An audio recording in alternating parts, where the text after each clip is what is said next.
தீராத நோய் உள்ளவர்கள், கஷ்டம், திருமண தடை, வீடு கட்ட முடியாதவங்க சிவபெருமான நினைத்து வழிபட்டா நிச்சயமா அவர்களுக்கு இருக்கும் அனைத்து பிரச்சனைகளும் படிப்படியா குறையும்.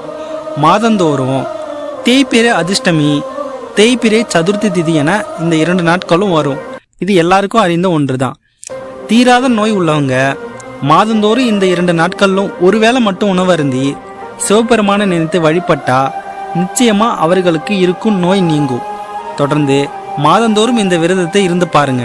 எப்படிப்பட்ட தீர்க்க முடியாத வியாதியாக இருந்தாலோ அது கட்டாயமா உங்க கண்களுக்கு புலப்படும் என்பதுதான் உண்மை.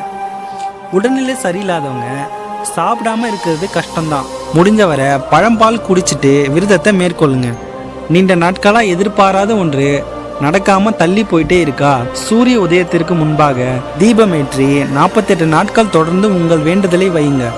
நிச்சயமா வெற்றி கிடைக்கும். கொஞ்சம் கஷ்டம்தான், ஆனா வெற்றி கண்டிப்பா கிடைக்கும்.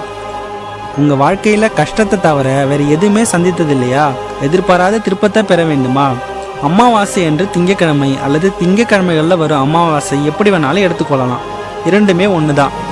அந்த நாள்ல சிவன் கோயிலுக்கு சென்று சிவபெருமானை மனதார நினைத்து வழிபட்டா நிச்சயமா உங்க வாழ்க்கையில திருப்தி ஏற்படும், திருப்பமும் அமையும். சிவபெருமானுக்கு அடுக்கு அரளிப்பூ, அடுக்கு செம்பருத்தி பூ இவைகளை வைத்து பூஜை செய்து வந்தா உங்களது தொழிலில் இருக்கும் எப்படிப்பட்ட பிரச்சனையாக இருந்தாலும் அது விலகிடும். தொழில் முன்னேற்றத்துக்கு தேவையான வளர்ச்சியை உங்களுக்கு இந்த வழிபாடு நிச்சயம் காட்டும். நீங்கள் அறிவாற்றல் மிக்கவராக மாறிடுவீங்க என்பதுதான் உண்மை.